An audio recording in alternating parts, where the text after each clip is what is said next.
We talk all the time about the NBA being a global game. Dave McMenamin's on right now. Dave, did you know this? The NBA champions from Toronto, the MVPs from Greece, the most improved player is from Cameroon, the rookie of the year is Slovenian, and the defensive player of the year is from France. The NBA truly is a global game, Dave.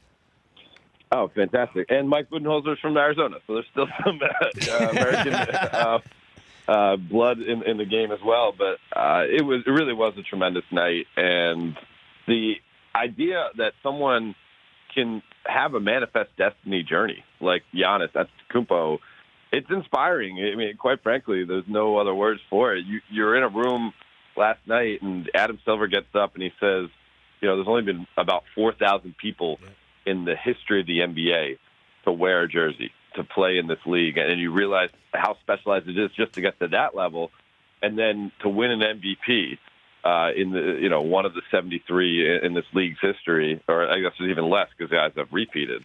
It takes an incredible amount of determination, and the tears pouring down Giannis's face when he's talking about there were days where I didn't want to play, or days where I felt sore, and I did it.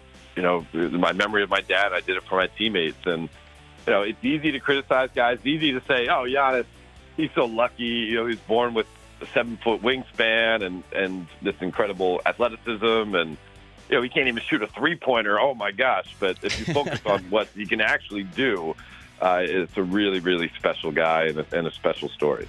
Yeah, Chris Brockman sitting in for Rich Eisen and Ryan Hollins here on the Rich Eisen Show, talking with Dave McMenamin of ESPN.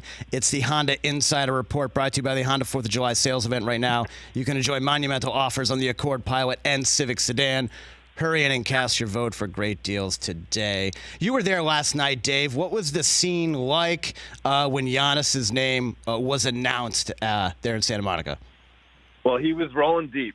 He had his brothers there. I think they go by the Antetokounmpos, and nice. The Milwaukee Bucks were out in full force. Several coaching staff members, as well as John Horst, the general manager, and he had a great night too. He was named Executive of the Year. They took home a lot of hardware between the three of them, with Bud getting Coach of the Year as well. And everybody stood up, and there was, I'd say, like 3 moments of the night. There was the Robin Roberts Award. Yes.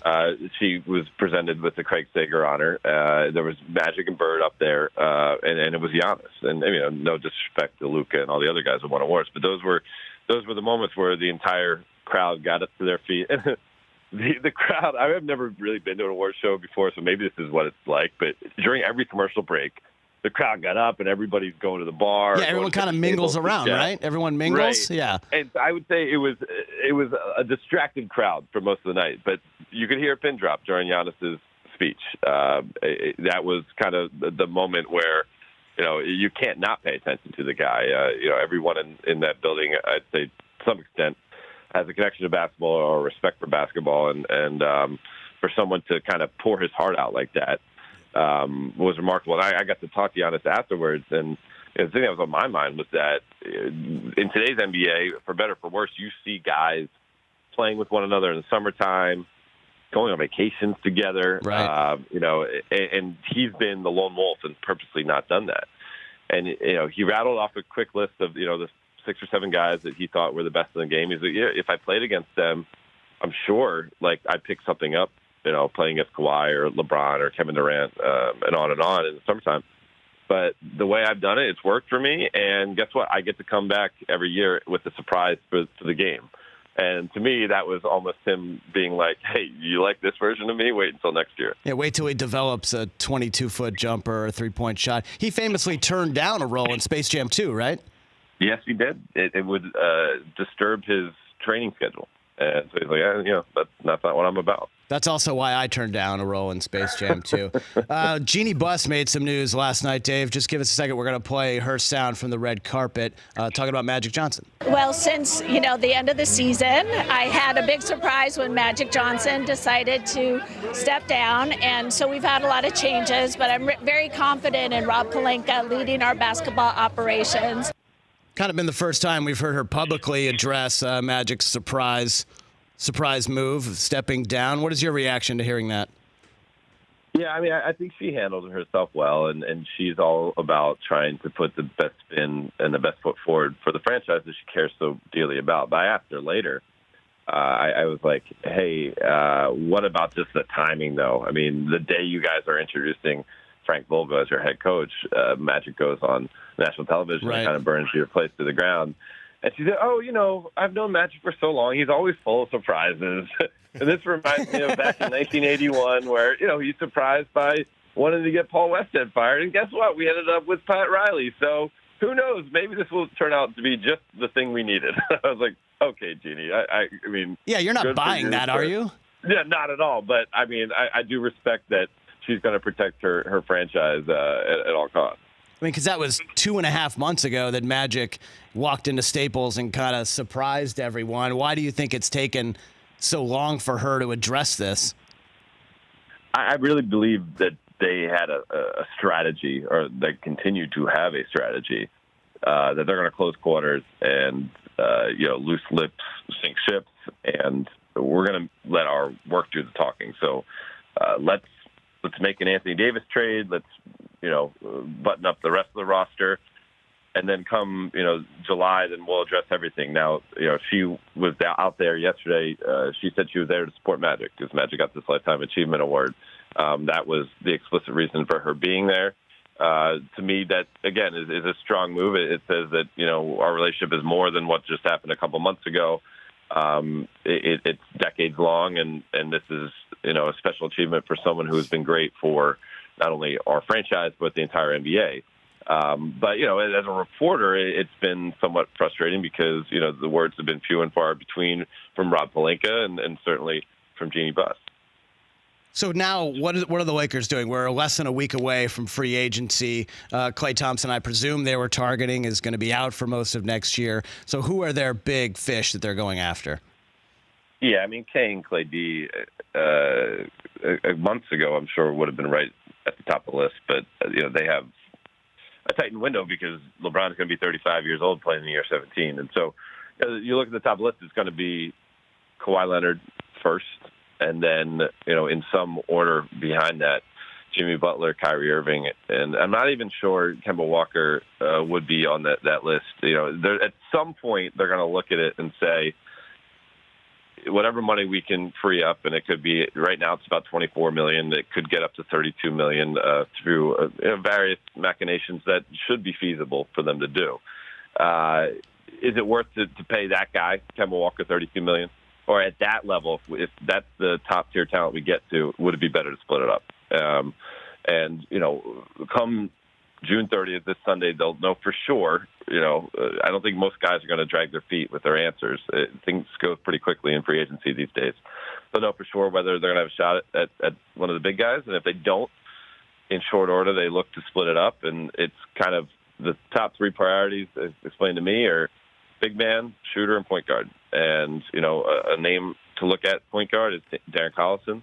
A couple names to look at the shooter position are, Danny Green, J.J. Redick, and even Kentavious Caldwell-Pope, who's been on a couple of one-year deals, represented by Rich Paul, just like Anthony Davis and LeBron James. And center, it wouldn't surprise me if you saw, Tyson Chandler and or JaVale McGee come back. But I think the big fish they'd like to reel in would be DeAndre Jordan. Yeah, we're seeing DeAndre Jordan's name rumored to try to lure Kevin Durant to Brooklyn. Is that still in play? I mean, what are the Nets' chances? They're the betting favorite to get Kevin Durant. Are they going to land him and or Kyrie Irving and someone else? Yeah, I mean, I've seen the Vegas odds. I saw the report in the New York Times on DeAndre Jordan. I can't speak to the realistic possibility. I mean, one thing I know, speaking to people familiar with the Nets, everyone, I shouldn't say everyone, a lot of people around that situation believe Kyrie Irving's coming. And so that's the first domino. And the question is, and we've seen different reporting, we've seen the reporting actually kind of change. The messaging a month ago was that, we'd be totally cool with Kyrie Irving and D'Angelo Russell as our playing in the backcourt together. I can't see that working. I can't either. And now you're hearing, well, this is not my reporting, the reports that are out there. Maybe there's some trepidation about bringing Kyrie unless KD's coming with him. And it may be, maybe the DeAndre Jordan piece is, maybe Kyrie isn't enough of a draw just himself. But if we can say we're going to have Kyrie and DeAndre to play with you, that will bring Kevin Durant in. I mean, it's fascinating. I think the position that both the Clippers and the Nets have done in having a bunch of young talent that's considered relatively egoless, and then you have a very confident and deep front office and money to spend. I mean, that's the formula to get this thing done. And whether, both of them get their biggest fish they dream of, obviously KD for the Nets and Kawhi for the Clippers, I think both those franchises are set up to have a lot of success over the next half decade or so.